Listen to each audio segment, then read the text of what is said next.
வகையில் இந்த விடயங்கள் தொடர்பில் பேசிக் கொள்வதற்காக சிரேஷ்ட ஊடகவியலாளர் பிரேம் அவர்கள் நம்முடன் இணைந்து கொள்கின்றார் பிரான்சில் இருந்து. வணக்கம் பிரேம். வணக்கம். டெல்லியிலிருந்து மகாசேனன் அவர்கள் இணைந்து கொள்ளுகின்றார், அரசியல் பத்தி எழுத்தாளர். வணக்கம் மகாசேனன். வணக்கம். தற்பொழுது தேர்தல் முடிவுகள் என்பது தேசிய மக்களுக்கு சார்பானதான ஒரு தேர்தல் முடிவாக இருக்கின்றது. எனினும் அடுத்த பக்கம் பார்க்கின்ற பொழுது தமிழ் தேசியம் என்ற நிலைப்பாட்டில் இருந்து பார்க்கின்ற பொழுது இதுவரை காலமும் இருந்த ஒழுங்குக்கு ஒரு மாற்றமாகவும் இருக்கின்றது. இதனை எப்படி பார்க்கின்றீர்கள் பிரேம் அவர்கள்? இது ஏற்கனவே எதிர்பார்க்கப்பட்ட ஒரு விடயம்தான். ஏனென்றால் அவ்வளவு தூரம் இந்த நிலையை உருவாக்கியவர்களும் அவர்கள்தான். நீங்கள் யாருக்கு இந்த உரசல் நிலை ஏற்பட்டதோ அவர்கள்தான் இதனை உருவாக்கி இருக்கின்றார்கள். என்றால் அடிப்படையில் இந்த தமிழ் தேசியம் சார்ந்த நிலைப்பாட்டை அவர்கள் ஒரு வாக்கு வங்கிக்கான ஒரு கருவியாக, ஒரு டூலாக பயன்படுத்தி கொண்டார்களே தவிர 2009க்கு பின்னர் இந்த தமிழ் தேசிய வாக்கு வங்கி படிப்படியாக 2015 குறைவடைந்தது, அதற்கு பின்னர் 2020 குறைவடைந்தது. இப்போது இன்னும் அந்த உலக்கை இணைந்து ஒளிப்படியான கதையாக இன்னும் தேர்வடைந்திருக்கின்றதாக. இதற்கு அவர்கள்தான் பொறுப்பு.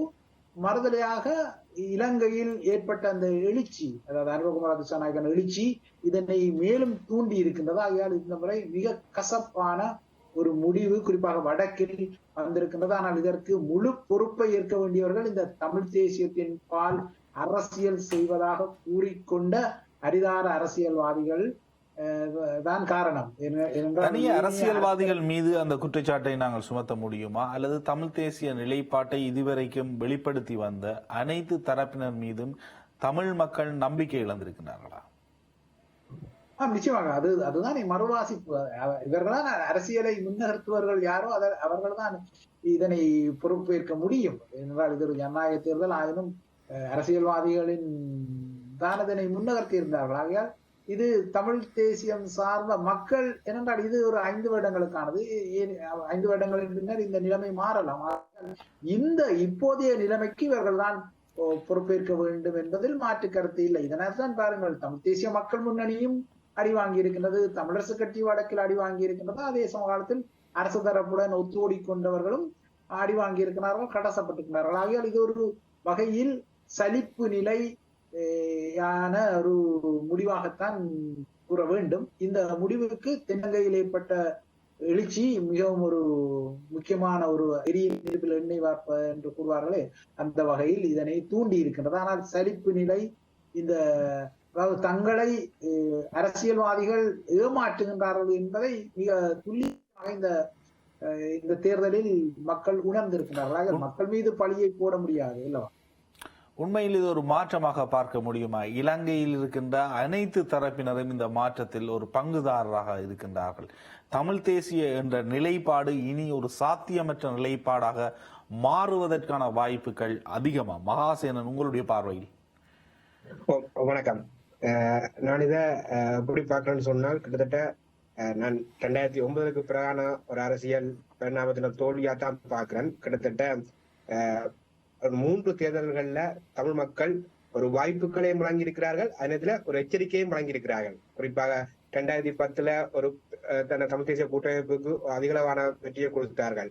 2015 ஒரு வீழ்ச்சி இருந்தாலும் ஆனால் ஒரு என்ன சொல்றது, ஒப்புட்டளவுல ஒரு எழுச்சியான வெற்றியை தான் கொடுத்திருந்தார்கள். என்றால் கிட்டத்தட்ட தேசிய அரசாங்க உருவாக்கத்துல ஒரு முட்டு கொடுக்க அளவுக்கான ஒரு தெம்பு எங்கள்கிட்ட இருந்தென்றால் நாங்க அன்றும் பலமா தான் இருந்திருக்கிறோம். 2019ஆம் ஆண்டு 2010 ஒரு எதிர்ப்பு அரசியல் செய்தார்கள், ஒன்றும் செய்யல. 2015-19 ஒரு இணக்க அரசியல் செய்தார்கள், எதுவும் செய்யல. எதிர்ப்பும் இல்லை, இணக்கவும் ஒரு பலனும் இல்லை என்ற ஒரு ஏமாற்றத்தின் அடிப்படையில 2020ஆம் ஆண்டு தேர்தல்கள்ல ஒரு எச்சரிக்கை வழங்கினார்கள் தமிழ் மக்கள். குறிப்பாக யாழ்ப்பாணத்துல அதிகூடிய விருப்பாக பெற்றது ஒரு தென்னிலங்கை கட்சி வேட்பாளர் 2020ஆம் ஆண்டு தேர்தல்ல. அவ்வாறுதான் மட்டக்களப்புல அதிகூடிய விருப்பாக பெற்றவரும் தென்னிலங்கைக்கு சார்பாக இயங்குறவர் தான். அந்த ஒரு எச்சரிக்கைய நான் நினைக்கிறேன் கிழக்கு சரியா பயன்படுத்தி கொண்டு கிழக்கு தன்னை கட்டமைச்சிட்டு சீரமைச்சு கொண்டது. ஆனா வடக்க பொறுத்த வரைக்கும் வடக்குண்ட அந்த தமிழ் தேசியத்தை பேசிய தமிழ் தேசிய முலாம் பூசியவர்கள் தங்களை மறுசீரமைக்க தவறிட்டார்கள். அவர்கள் மேலும் உடைஞ்சு சென்றுட்டார்கள். குறிப்பாக 2020 ஒரு கூட்டமைப்பு ஒரு வடிவம் இருந்துச்சு. 2024 தேர்தலில் அந்த வடிவம் இல்லாம போய் மறுசீலமைப்பு பண்றதை கொஞ்சமும் கருத்தில் எடுக்கல என்றதுதான் வெளிப்பாடு. சோ அது அந்த கோபம் மக்களுக்கு இருக்கத்தான் செய்யும். ஆனா மக்கள் தமிழ் தேசிய நிலைப்பாட்டுடன் இருக்கின்றார்களா அல்லது மக்கள் தமிழ் தேசியத்திற்காகத்தான் வாக்களிக்கின்றார்களா என்று பார்த்தால் ஜேவிபியிடம் எவ்வாறான நிலைப்பாடுகள் இருக்கின்றது? ஜேவிபிக்கு வாக்களித்தது என்பது ஒரு தமிழ் தேசிய நிலைப்பாட்டுடன் தமிழ் மக்களினுடைய பிரதிநிதிகளாக இதுவரை காலமும் இருந்தவர்கள் விட்ட தவறுக்காக வாக்களிக்க முடியுமா தேசிய மக்கள் சக்திக்கு? எங்கள்கிட்ட தேசியம் சார்ந்த தெளிவான ஒரு எண்ணப்பாங்கி இருக்கான்றது பெரிய கேள்விக்குறி எனக்கு இருக்குது. மிக நீண்ட காலமான ஒரு அரசியல் இருக்கின்றது, அது தமிழ் தேசிய நிலைப்பாட்டுடனான அரசியல். அந்த அரசியல் நிலைமை இன்று மாறி இருக்கின்றது. ஒரு தேசிய ரீதியிலான கட்சிக்கு, ஆட்சி பீடத்தில் இருக்கின்ற கட்சிக்கு வாக்களிப்பு வேண்டும் என்று இல்ல. நாங்க நீண்ட கால அரசியல் நிலைப்பாடு இருக்கு, நீண்ட கால அரசியல் செயற்பாடு இருக்கு. ஓகே, நீண்ட கால அரசியல் நிலைப்பாட்டை தொடர்ச்சியா நாங்க கடத்தி கொண்டு வர்றோமா, நாங்க தொடர்ச்சியாக அந்த விளையாட்டை சொல்லிக் கொண்டு வரோமா என்ற கேள்விக்குறி இருக்குது. ஆனால் சமீபத்திய காலத்தில் இடம்பெற்ற மிக மோசடியான சம்பவங்கள் அல்லது மிக மோசமான சம்பவங்கள் தான் தற்பொழுது தமிழ் தேசிய நிலைப்பாட்டில் ஒரு குளறுபடியை உருவாக்குவதற்கு மிக பிந்திய உதாரணங்களாக இருக்கின்றது. ஆனால் தமிழ் தேசிய நிலைப்பாடு அல்லது தமிழரசு கட்சிக்கு வாக்களிப்பது, தமிழ் தேசிய கூட்டமைப்புக்கு வாக்களிப்பது அல்லது இங்கு இருக்கின்ற தலைவர்களுக்கு வாக்களிப்பதெல்லாம் ஒரு தமிழ் தேசிய நிலைப்பாட்டுடன் தான் இதுவரை காலமும் தொடர்ச்சியாக வந்திருக்கின்றது. நிச்சயமா அதான் சொல்ல வரேன். நான் என்ன சொன்னால் தமிழ் தேசிய நிலைப்பாடுன்றதை நாங்கள் எவ்வாறு வரையறை செய்கிறோம், அது எந்த அடிப்படையில் வரையறை செய்தோம் என்ற கேள்விக்குறி இருக்குது. நாங்கள் பேச்சுகளுக்குள்ள அங்கு வரையறை செய்தோம். நான் நாளைக்கு முறையில போய் நின்று கொண்டு என்னோட செயற்பாடு தேவையில்லை. நான் முறையில நின்று கொண்டு நான் தமிழ் தேசியம் என்ற வார்த்தை உபயோகித்தால் சரி, நான் தமிழ் தேசியம் என்ற வார்த்தை உபயோகித்தால் சரி என்பதுதான் எங்களுடைய தமிழ் தேசிய நிலைப்பாடா அண்மை காலமாக இருக்குது. சோ அந்த ஒழுங்குக்குள்ள பயணிக்கிற இளையவர்களுக்கு அவருக்கு தமிழ் தேசியம் என்னன்னு சரியா தெரியாது. அவர்கள் ஜேவிபியை பார்க்கிறார்கள், ஜேவிபி மாற்றம் என்று கதைக்குது. அந்த மாற்றத்தை தான் என்ன செய்யணும், அது மாற்றமாக எங்களுடைய தரப்பு உள்வாங்குது. அதாவது நாங்கள் தமிழ் தேசியம் கதைக்கிற தரப்புன்னு சொல்ற அந்த தரப்பும் அந்த மாற்றம் அது பிம்பம். ஆனா அந்த பிம்பத்தை இங்கேயும் ஒரு பெரிய மாறியா கட்டம் இணைக்கினான். அது மாற்றம் வந்துட்டு சோ நாங்களும் மாற்றம் பெறணும்னு சொல்லி எங்கட கட்சி, அதாவது தமிழ் தேசியம் பேசுற கட்சிகள தேர்தல் விஞ்ஞாபனங்களும் தேர்தல் பிரச்சாரங்களையும் இந்த மாற்றத்துக்கான அடையாளம் மாற்றம் சொல்லித்தான் கூட முன்மைப்படுத்தப்பட்டார்கள். சோ இளைஞர்கள பாடம் எப்படி இருக்கும்னு சொன்னால், அப்ப எல்லாம் உண்டுதான், அவங்க சொல்ற மாற்றத்தை இவங்களும் கதைக்கிறாங்கன்னு சொன்னா எல்லாரும் உண்டுதான், எல்லாரும் உண்டுன்ற மனநிலையை நாங்களாம் உருவாக்கி உள்ளோம். இதுக்கு நான் தமிழ் இளைஞர்கள் அந்த அளவு தூரம் ஒரு சுய அரசியல் சார்ந்த அறிவு அற்றவர்கள் என்றது உங்களுடைய பொருளா?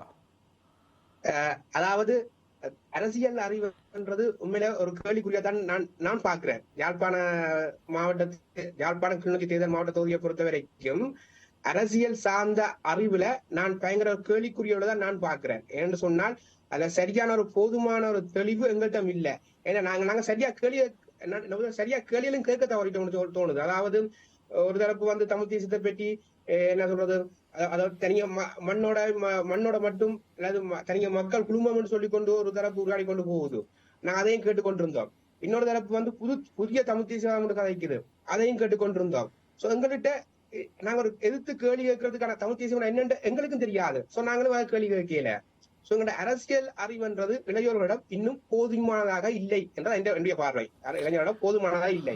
மகாசேனனுடைய இந்த கருத்துடன் பிரேம் நீங்கள் ஒத்து போகின்றீர்களா? இங்க இருக்கின்ற இளைஞர்களுக்கு தமிழ் தேசியம் சார்ந்த ஒரு கொள்கை நிலைப்பாடு தெளிவு விளக்கம் இல்லை என்பது இல்லை பிரஷ்னோ. அதாவது நீங்கள் ஒரு பாடசாலைக்கு போகும் பொழுது உங்களுக்கு கற்பிக்க வேண்டிய பொறுப்பு அந்த ஆசிரியரை சார்ந்தது. ஆகையால் மாணவரை நீங்கள் குற்றம் சாட்ட முடியாது. ஏனென்றால் அதற்குரிய அந்த அடைவுகளுக்குரிய கற்பிதங்களை வழங்க வேண்டிய பொறுப்பு அரசியல்வாதிகளை சார்ந்த. நீங்கள் முறையாக பயன்படுத்தாவிட்டால் இவ்வாறான மாற்றங்கள் வரும். ஏனென்றால் 2009 5 வயதாக அல்லது சிறுவனாக இருந்தவர்கள் எல்லாம் இப்பொழுது புதிய தலைமுறை வாக்காளர்களாக வந்து விட்டார்கள். ஆகையால் அவர்களுக்கு நீங்கள் இந்த இனத்தின் இந்த இன்னல்கள் இந்த விடுதலை போராட்டத்தை அவர்களுக்குரிய வகையில் நீங்கள் புகட்ட வேண்டும். நிச்சயமாக அது புகட்டினால் இல்லை, நீங்கள் கூறுகின்ற அடிப்படையில் பார்ப்பதாக இருந்தால் 2005 அல்லது ஒரு மிக நீண்ட காலத்துக்கு முன்னர் இங்கு ஒரு பிரச்சனை இருந்தது, இங்கு ஒரு அடக்குமுறை இருந்தது, இங்கு சுதந்திரம் பறிக்கப்பட்டது, தற்பொழுது எல்லா சுதந்திரங்களும் வந்துவிட்டது போன்ற ஒரு தோற்றப்பாட்டை எல்லாம் உருவாக்கும். தற்பொழுதும் அந்த அடக்குமுறைகள் சுதந்திர பறிப்புகள் இருக்கின்றது. ஆகவே இங்கிருக்கின்ற இளைஞர்களுக்கு இயல்பாக தங்களுடைய நிலைமை என்பது புரிந்து கொள்வார்கள் தானே. ஏன் அதனை புரிந்து கொள்ளவில்லை என்ற ஒரு அடிப்படையில் அது நாங்கள் கடத்தப்பட வேண்டும் என்று நினைக்கிறீர்கள்? தற்பொழுது வரை அடக்குமுறை தொடர்ந்து எந்த அரசாங்கத்தினாலும் கடத்தப்பட்டு தானே வருகின்றது. அடக்குமுறை என்பது எவ்வாறான அடக்குமுறையாக இருக்கின்றது பிரச்சனை? அதாவது இது ஒரு மென்போக்கான கட்டமைக்கப்பட்ட இன ரீதியான புத்திஜீவித்தனமான அடக்குமுறை. நாங்கள் அடக்குமுறை என்றவுடன் நெடுகு இந்த சுடுகலன்கள் ராணுவ அடக்குமுறைகளை நேரடியாக பார்க்கணும். அதாவது ஒப்பீட்டு ரீதியில் இப்பொழுது அது குறைவு. ஆனால் திட்டமிட்ட ரீதியிலான கட்டமைக்கப்பட்ட இனசார் ரீதியிலான ஒடுக்குமுறைகள் மிக தீவிரமாக இருக்கின்றது. நாங்கள் அதனை விளங்கப்படுத்த வேண்டும். ஏனென்றால் இப்பொழுது பாருங்கள், மேற்குலகில் கட்டலோனியா ஒரு நேஷன். கட்டலோனியாவில் ஸ்பெயினின் ஒரு வளர்ந்த நாடு. கட்டலோனிய மக்களுக்கு கிடைக்கக்கூடிய வரப்பிரசாதங்கள் ஸ்பெயினிலும் இருக்கின்றது. ஆனால் இன்று கட்டலோனியாவில் அந்த தேசிய உணர்வு இருக்கின்றது. அவர்கள் வளமையாக ஸ்பெயின்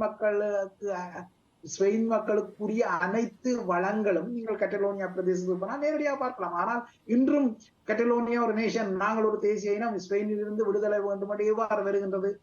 அது அந்த அரசியல்வாதிகள் அந்த உணர்வை கடத்தி கொண்டு வருகின்றார்கள். இப்போதும் இல்லை, இன்றும் தமிழ் மக்களிடத்தில் காணாமலாக்கப்பட்ட உறவுகள் என்பது தொடர்ச்சியாக இருக்கின்றார்கள். ஆகவே அந்த உறவுகளினுடைய பிள்ளைகளாக சகோதரங்களாக இந்த இளைஞர்கள் இருக்கின்றார்கள். தங்களுடைய காணிகளை இராணுவத்திடம் கொடுத்தவர்களாக, அந்த காணிகளை அனுபவிக்க முடியாதவர்களாக இந்த இளைஞர்கள் இருக்கின்றார்கள். இந்த இளைஞர்கள் அந்த காணியை பயன்படுத்த முடியாதவர்களாக இருக்கின்றார்கள். மரணமடைந்தவர்கள், இந்த யுத்தத்தினால் பாதிக்கப்பட்டவர்களுடைய தொடர்ச்சி என்பது ஏதோ ஒரு வகையில் இவர்களுடைய உறவுகளாக இருக்கின்றது. நினைவு கூற முடியாதவர்களாக இருக்கின்றார்கள். ஒரு வழிபாட்டு உரிமையை பயன்படுத்த முடியாதவர்களாக இருக்கின்றார்கள். தமிழ் மொழியில் தங்களுக்கான அனைத்து விடயங்களையும் பெற்றுக்கொள்ள முடியாதவர்களாக இருக்கின்றார்கள். அரச அடக்குமுறை என்பது சகல தரப்பிலிருந்தும் ஜனநாயக சூழல் என்பது இல்லாமல் இருக்கக்கூடிய ஒரு சூழல் இருக்கின்றது. ஆகவே தற்பொழுது இருக்கின்ற இளைஞர்களுக்கு அரசியல்வாதிகள் கடத்த வேண்டுமா? ஏன் இளைஞர்களுக்கு அந்த விடயம் புரிந்து கொள்ளக்கூடிய ஒன்றுதானே? இல்லை, நீங்கள் குறிப்பிடும் விடயங்களை இளைஞர் இப்பொழுது நிச்சயமாக அதனை உணரக்கூடிய வகையில் இல்லை. என்றால் இதனையெல்லாம் ஓட்ட வேண்டியது யார்? இவ்வாறான நிலைமைகள் இருக்கின்றன என்றால் நீங்கள் நேரடியான அனுபவம் தானே இங்கிருக்கின்ற இளைஞர்களுக்கு. இது ஒரு நேரடியான அனுபவம் தானே. இதனை கடந்து பொருளாதார பிரச்சனை இருக்கின்றது, வெளிநாட்டுக்கு செல்வதற்கான தேவைகள் இருக்கின்றது. அந்த விடயங்களை நான் இல்லை என்று கூறவில்லை. ஆனால் இந்த அரசாங்கத்தினால் ஏற்படுகின்ற பிரச்சனை, ஒரு தேசிய கட்சியினால் பேசப்படுகின்ற அரசியல், தேசிய கட்சியினால் தமிழ் மக்கள் பாதுகாக்கப்பட முடியாதவர்கள் என்பதை விளங்க முடியாதவர்களாக இருக்கின்றார்களா தமிழ் மக்கள்? இல்லை, அதனைத்தான் இப்பொழுது தேசிய மக்கள் சக்தி என்ன சொல்லுகின்றது என்றால், இலங்கையர் என்ற ரீதியில் நாங்கள் அதனை மாற்றுவோம் என்பதாக சொல்லுவதால் இந்த முறை அவர்களுக்கு ஒரு வாய்ப்பை கொடுத்து பார்ப்போம் என்ற வகையில் ஒரு ஈர்ப்பு ஏற்பட்டிருக்கக்கூடும். ஆனால் நீங்கள் கூறும் இந்த விடயங்களை இன்றைய இளைஞர்கள் முறையாக ஏற்றுக்கொண்டிருக்கின்றார்களா என்பதில் ஒரு கேள்விக்குறி இருக்கின்றது. டெல்லியில் இருந்து குறிப்பிடும் அந்த நண்பர் போல இதில் ஒரு கேள்விக்குறிதான் இருக்கின்றது. ஆகிய நாங்கள் ஊடகங்கள் இல்லையா, நீங்கள் ஊடகவியலாளர்கள் நுண்ணிய ரீதியில் இந்த பிரச்சனைகளை உண்மையாக உள்ளபடியே கூறினாலும் இன்றைய தமிழ் இளையோர் அவ்வாறாயின் போதை வஸ்து பாவனையும் சமூக விரோத நிலை செயல்களும் வடக்கில் இவ்வளவு தூரம் கோலோச்சிராது. அது ஒரு உலகமயமாக்கதனுடைய விளைவாக கூட பார்க்கலாம். ஆனால் அதனை கடந்து நான் கேட்பது, இங்கிருக்கின்ற இளைஞர்களில் படித்தவர்கள் இருக்கின்றார்கள், சகல மட்டங்கள். ஆனால் வயது வந்தவர்கள் தற்பொழுதும் அரசியல் தலைமைகளாக தொடர்வது, சமூகத்தின் கட்டமைப்புகளாக தொடர்வதுதான் இந்த இளைஞர்கள் ஒரு அரசியல் தெளிவுடன் ஒரு நிலைப்பாட்டை எடுக்க முடியாததற்கு இருக்கின்ற ஒரு தடை. ஆகவே அந்த தடையின் காரணமாகத்தான் அவர்கள் இவ்வாறான ஒரு நிலைப்பாடுகளை எடுப்பதற்கு தள்ளப்படுகின்றார்கள். மிக ஒரு வயதடைந்தவர்கள் ஒரு இடத்தில் தேங்கி நின்று ஒரு உறுதியான நிலைப்பாடுகளை வெளிப்படுத்த முடியாமல் அவர்களுக்குள் ஏற்படுகின்ற தலைமைத்துவ போட்டிகள் என்பன ஒட்டுமொத்தமாக ஒரு இனத்தின் எதிர்காலத்தை சிதைவுறுத்துகின்றது. அப்படியான ஒரு பார்வையை முன்வைத்தால் அதனை ஏற்றுக்கொள்வீர்களா மகாசேன் அவர்களே? இது ஒரு காரணி, அது மாற்று கருத்து இல்லை. அதாவது முதியோர்களுடைய அரசியல் இளையோர்களுக்கு தடையா இருப்பது, இளையோர்களுடைய முன்வரவுக்கு தடையா இருக்கிறன்றது ஒரு காரணி. அதுல நீங்க சொன்ன அந்த ஆரம்பத்தில் சொன்ன விஷயம் உண்டு. அதாவது இந்த மொழி பிரச்சனை, சில பிரச்சனை நாங்கள் ஏன் இளையோர் புரிஞ்சு கொள்ளலாம் சொன்னால், நாங்கள் சில வாழ பழகிட்டோமோன்னு தோணுது எனக்கு. அடக்குமுறையை ஏற்றுக்கொள்ள ஆரம்பித்து விட்டோம். ஏற்றுக்கொண்டு அதான் நான் பிறந்ததுல இருந்து, நான் 94 பிறந்ததுல இருந்து நான் என்னுடைய எண்ணங்களுக்கு முழுக்கவே போலீஸ் வந்தா எனக்கு பயந்தான். ரோட்ல போனா போலீஸா கண்டா இறங்கி நின்றுதான் நாங்க லைசன்ஸ் தூக்கி காட்டி அப்படி ஒரு பயம் ஒன்று இருக்குது. அந்த பயம் எனக்கு இப்போ அந்த பயம் இருக்கு. நான் இங்க இந்தியால பயணிக்கும் போது தமிழ்நாட்டு சைட்ல நண்பருடன் போகும்போது அவங்க போலீஸோட சாயமா பழகுறாங்க. எங்களுக்கு அது பாக்குற புதுசா இருக்குது. என்ன சொன்னால் நாங்கள் போலீஸ் என்றாலே பயந்து போய் இருந்த ஒரு சூழல். சோ அது எங்களுக்குள்ள பழகினதால அப்படின்னா அது ஓகே, அது இதுதான் வாழ்க்கை. அதாவது மொழி என்று சொன்னால் அது சிங்களம் இருக்கும், நாங்கள் கேட்டு பாக்குறது இல்லையா, ஓகே அட்ஜஸ்ட் பண்ணிக்கொண்டு. எங்களுக்கு இங்கிலீஷ் தெரியும், எங்களுக்கு ஆங்கிலம் தெரியும், சோ நாங்க ஆங்கிலத்துல காட்டிட்டு போகலாம். அப்படி சில விஷயங்களுக்குள்ள நாங்கள் வாழ பழகிட்டோமோன்றுதான் நான் நினைக்கிறேன். இந்த பிரச்சனைகளை நாங்க இந்த பிரச்சனை பெருசா பார்க்கலண்டா, இந்த பிரச்சனை பெருசா பார்க்கலன்னு சொன்னால் இந்த பிரச்சனையோட நாங்கள் வாழ பழகிட்டோம், இது உண்டு. அடுத்தது இளைஞர்கள் இந்த முதியோர்கள் அரசியல் பிரச்சனை என்ன, இளைஞர்களுக்கும் அந்த அரசியல் சார்ந்தும் சரியான ஆர்வமும் குறைவுதான் நான் நினைக்கிறேன். ஏன்னு சொன்னால் நீங்கள் கூறுகின்ற இந்த விடயத்தில் ஒரு சாவகச்சேரி வைத்தியசாலையில் இடம்பெற்ற மோசடி விடயங்களை சமூக வலைதளங்களில் நேரடியாக பேசி அதனை ஒரு அரசியலாக பயன்படுத்தி அதனூடாக ஒருவர் நாடாளுமன்ற உறுப்பினராக தெரிவு செய்யப்பட்டிருக்கின்றார். ஆகவே இளைஞர்கள் ஒரு செயற்பாட்டாளரை முழுமையாக நம்புவதற்கு தயாராக இருக்கின்றார்கள் என்று ஒரு பொருள்படும் அல்லவா? ஒரு குறுகிய காலத்தில் ஒரு நாடாளுமன்ற உறுப்பினராக வரக்கூடிய நிலையை அந்த விடயத்தை பேசுபொருளாக்கினவர். அது தொடர்பில் பல்வேறு விமர்சனங்கள் இருக்க முடியும். ஆனால் மருத்துவத்துறையில் தவறுகள் இருக்கின்றது என்பதனை அனைத்து தரப்பினரும் ஏற்றுக்கொள்வார்கள். பலருக்கு பாதுகாப்பு கவசங்களை இட முடியும், ஆனால் அதனை கடந்து மக்கள் பாதிப்படைகின்றார்கள் என்பதில் யாருக்குமே மாற்று கருத்து இருக்க முடியாது. ஆனால் அவ்வாறான விடயங்களில் அரசியல்வாதிகளுடைய தலையீடு இல்லை. உண்மையில் தமிழ் தேசியத்தை ஒரு நடைமுறையில் பயன்படுத்துபவர்களாக தமிழ் தேசிய அரசியல்வாதிகளும் கட்சிகளும் இருக்கவில்லை. அதனால் தான் இவ்வாறான ஒரு நிலை மாற்றங்கள் ஏற்படுகின்றது என்பதை புரிந்து கொள்ளலாமா? நிச்சயமா அதுல மாற்று கருத்து இல்லை. ஏன்னா நாங்கள் அரசியல் தரப்பு தமிழ் தேசியம் என்பது தனிய அரசியல் தீர்வு சார்ந்த பிரச்சனை உரையாடல் தளத்துக்குள்ள மட்டும் சுருக்கிட்டு ஒழிய எங்களை தமிழ் தேசியம் என்பது தனிய தேசிய பிரச்சனை சார்ந்த தீர்வு மட்டும் அல்ல. எங்களுக்கு சமூக பிரச்சனை இருக்கும், பொருளாதார பிரச்சனை இருக்கும், எல்லாத்தையும் கையாள தேவை இருக்குது. ஆனா அந்த கையாளுகையில கடைசி வரை அரசியல் தரப்புகள் இதுவரை செய்யல. அவர் செய்யாத போது உண்மையில அந்த சுயேட்சை குழுக்கான எழுச்சி என்பது குறிப்பாக மக்கள்கிட்ட அந்த ஒரு தேவை இருந்தது. வைத்தியம் சார்ந்த பிரச்சனைகள் இருக்குது, நிறைய பிரச்சனை, வைத்தியம் மட்டுமில்ல நிறைய பிரச்சனைகள் இருக்குது, கல்வி சார்ந்த பிரச்சனை நிறைய இருக்கும். சோ இந்த பிரச்சனையில ஒருத்தர் தட்டி கேட்கும் போதும் ஒருத்தர் வந்துட்டார், எங்களுக்கு அவ்வளவுதான், அவர் என்ன நடக்குது, அவர் என்ன செய்யறாருன்றது இல்லை, எங்களுக்கு ஒருத்தர் வந்துட்டார். சோ அவருக்கு நாங்க எப்படியாவது அவர் வெற்றி பெற வச்சிடணும் என்றதை நாங்க ஜோதிச்சோம் ஒழிய ஏன்னா அந்த அளவுக்கு நாங்க எதிர்பார்த்து கொண்டிருக்கிறோம். யாராவது ஒருத்தர் செயற்படக்கூடிய ஆக்கள், நீங்க சொல்ற மாதிரி தான், யாராவரால் செயற்படக்கூடியவர் வந்துடுவாரோ என்ற ஏக்கங்கள் தான் மக்களிடம் இருக்குது. அதன் வெளிப்பாடுதான் எங்கேயெல்லாம் திசை மாறி குத்துற போக்குகள் காணப்பட நான் நினைக்கிறேன். எதிர்காலத்தில் தமிழ் மக்களுடைய அரசியல் என்பது இந்த நிலைப்பாட்டுடன் தொடருமா? தேசிய கட்சிகளை நம்பி தேசிய கட்சிகளுக்கே வாக்களிக்கின்ற நிலைமை தொடர்வதற்கு வாய்ப்பு அதிகம் இருக்கின்றது என்று நம்புகின்றீர்களா?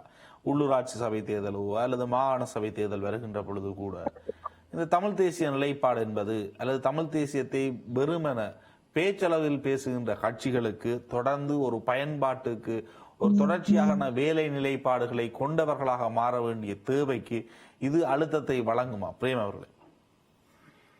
பிரச்சனை ஒரு விடயத்தை நாங்கள் தெளிவாக புரிந்து கொள்ள வேண்டும். அரசியலில் இலட்சியவாதம் இருக்கின்றது. இலட்சியவாத அரசியல் என்பது அது அபிலாஷைகள் வீணவா சார்ந்த ஒரு அரசியல். அதே போல ரியல் பொலிட்டிக் என்பது ஒரு விடயம் இருக்கிறது, அது நடைமுறை சார்ந்த அரசியல். இப்போது இங்கு இலட்சியவாதம் இருக்கிறது, தமிழ் தேசியத்தின் விடுதலை அல்லது அதன் சுதந்திர தமிழீழ தாயகம் என்பது நடைமுறை அரசியல் என்பது நீங்கள் கூறும் இந்த விடயங்களுடன் சம்பந்தப்பட்டது. ஆனால் இங்க என்ன பிரச்சனை என்றால் இந்த ரியல் பொலிட்டிக்கும் இந்த ஐடியாலஜிக்கும் இடைப்பட்ட இன்னொரு அரசியல் இருக்கிறது, சந்தர்ப்பவாத அரசியல். இந்த சந்தர்ப்பவாத அரசியல் தான் இன்று தமிழ் இனத்தை இந்த கையறு நிலைக்கு கொண்டு வந்திருக்கிறது. ஆகையால் இலட்சியவாதத்திலும் தவறில்லை, நடைமுறை அரசியலிலும் தவறில்லை, இந்த சந்தர்ப்பவாத அரசியலை தான் இவர்கள் செய்தார்கள். நீங்கள் இப்பொழுது கூறிய அந்த சாவகச்சேரி அந்த வேட்பாளருக்கு வாக்களித்தது எவ்வளவு இழிநிலையான ஒரு விடயம். ஆகையால் இந்த இழிநிலையான விடயத்தை பகிரங்கமாக கூறலாம். ஏனென்றால் ஒரு கூட்டம் ஜனநாயக ரீதியில் என்றாலும் இவ்வாறான வாக்களிப்பு திசை வழி செல்லும். ஏனென்றால் இவ்வாறாகத்தான். அப்படியானால் பிள்ளையான் கிழக்கில் நாடாளுமன்ற உறுப்பினராக வந்தார், அதிகூடிய வெறுப்பு வாக்குகளுடன் வந்தார்.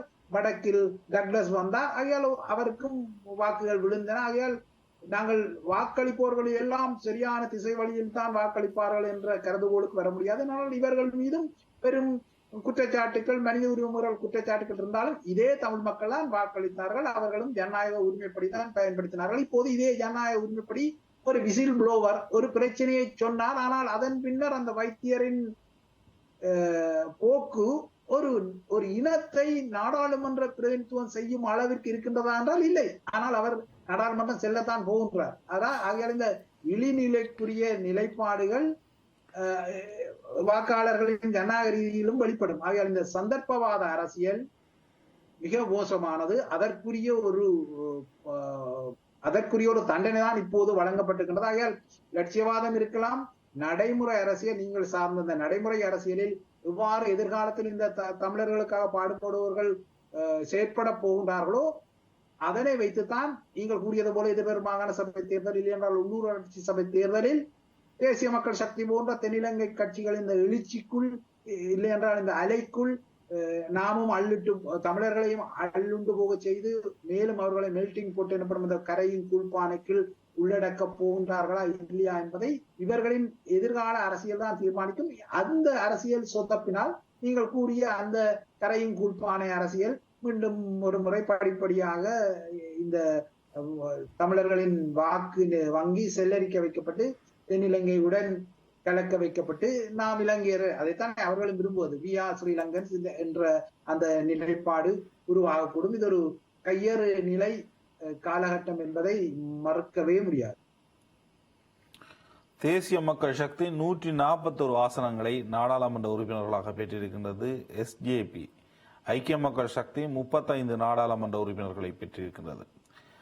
தமிழரசு கட்சி 7 ஆசனங்களை பெற்றிருக்கின்றது. இது தூயபூர்வ முடிவுகள். மற்ற கட்சிகள் 5 ஆசனங்களுக்கு மேற்பட்ட ஆசனங்களை பெற்றிருக்கின்றன, சுயேட்சை குழுக்கள் உட்பட.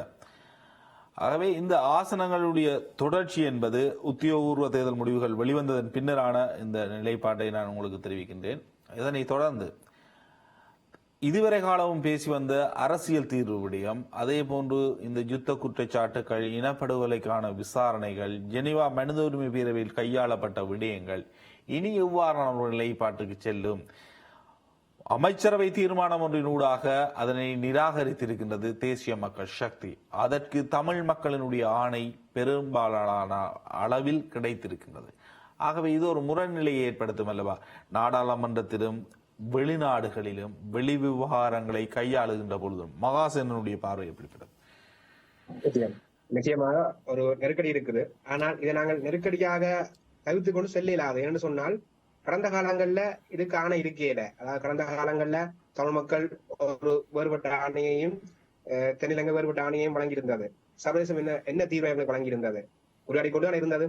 சோ இந்த அழுத்தம் என்ன கொடுக்கப்பட்டது? நாங்கள் கொடுத்த அழுத்தங்கள், அதாவது சர்வதேச புலம்பெயர்தலுக்கு கொடுக்கப்பட்ட அழுத்தங்கள். சோ இனியொரு சூழலையும் மக்கள், அதாவது இந்த களத்துல மக்கள் ஒரு தென்னிலங்கையோட நெஞ்சு போற ஒரு முடிவை அளிச்சாலும் இதை நாங்க பார்க்க தேவை ஒன்று இருக்குது.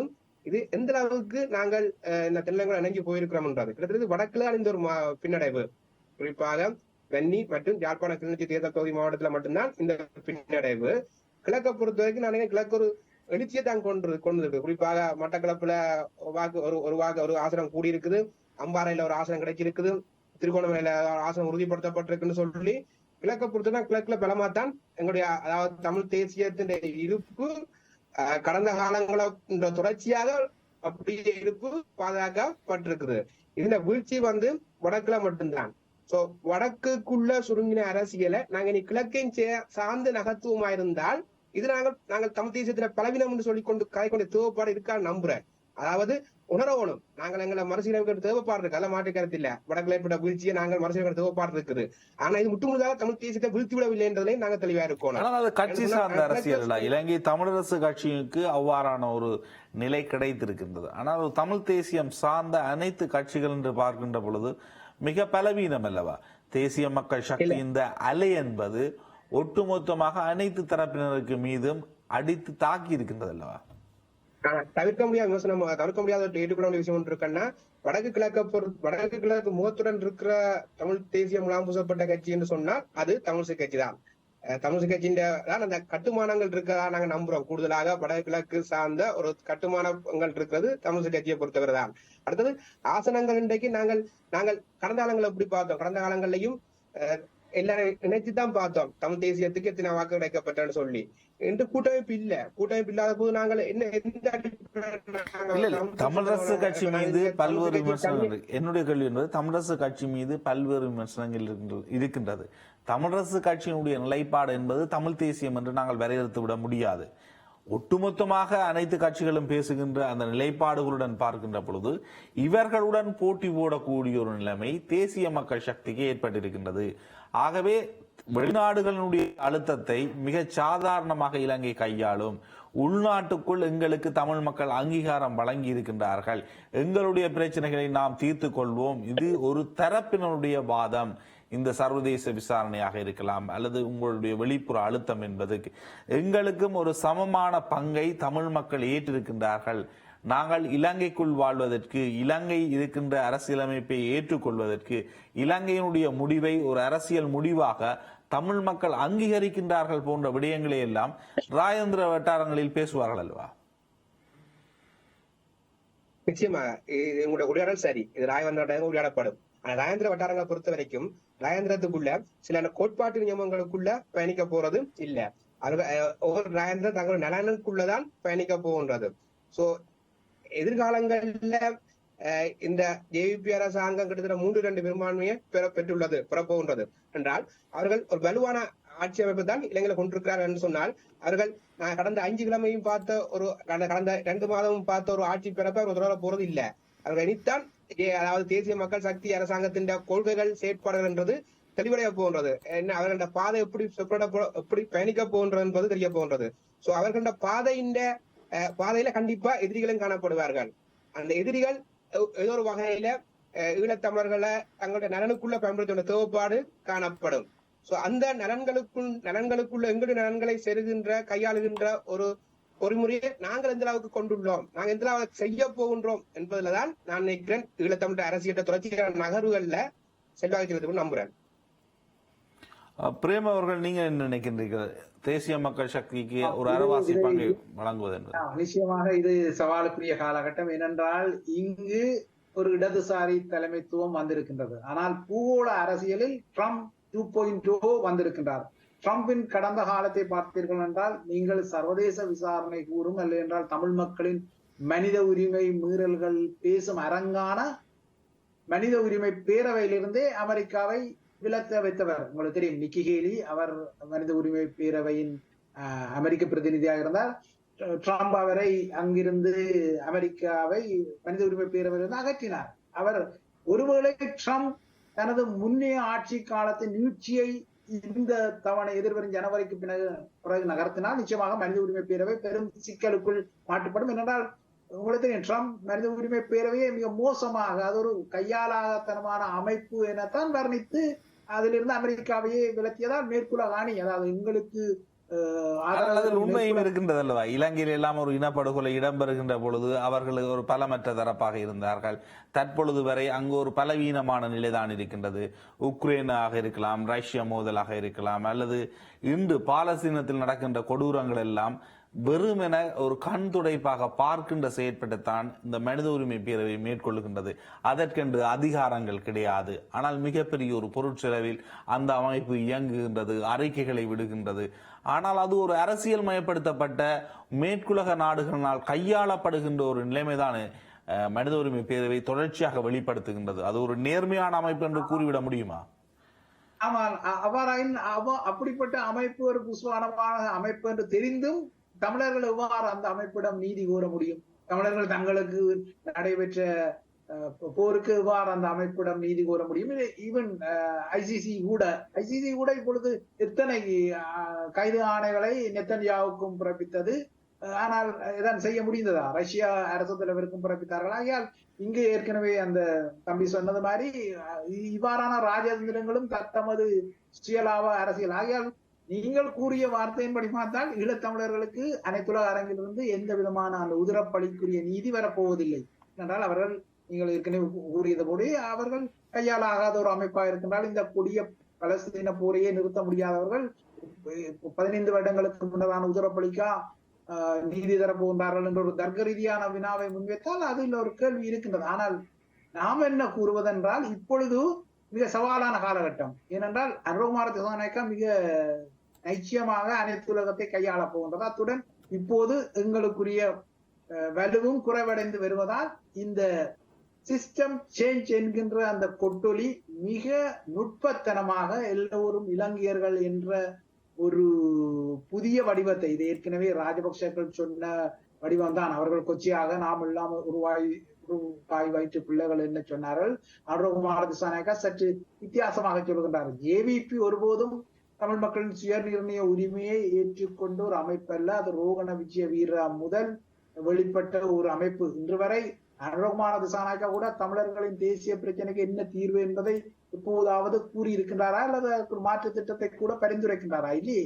ஆனால் அவர் இலங்கையர்கள் என்ற ரீதியில் உங்களுக்கு பாரபட்சம் காட்டப்பட மாட்டாது என்கின்ற ஒரு முக்கியமான ஒரு விடயத்தை சிஸ்டம் சேஞ்சாக ஒரு முறைமை மாற்றமாக முன்னகர்த்துவதால் இது ஒரு மிக சவாலான ஒரு நிலைமையாக இருக்கும். என்றால் இந்த மாற்றத்தை தமிழர்களிலும் கணிசமானவர்கள் விரும்பிக் கொள்கின்றார்கள் என்பதால் தான் அவர்களுக்கு வாக்குகள் அளிக்கப்பட்டிருக்கிறது. ஆகையால் இது ஒரு இலட்சியவாத அரசியலுக்கும் நடைமுறை அரசியலுக்கும் இடையிலான ஒரு போட்டிக்களம் எதிர்வரும் நாட்களில் இருக்கும். ஆனால் இந்த போட்டிக்களத்தில் ஏற்கனவே மிக பலவீனமான ஒரு தரப்பாக தமிழர்கள் இருப்பது என்பது இந்த ஆட்டத்தின் இறுதி முடிவை கணிக்கக்கூடிய நிலையில் ஒரு பலவீனமாகத்தான் இருக்கும்.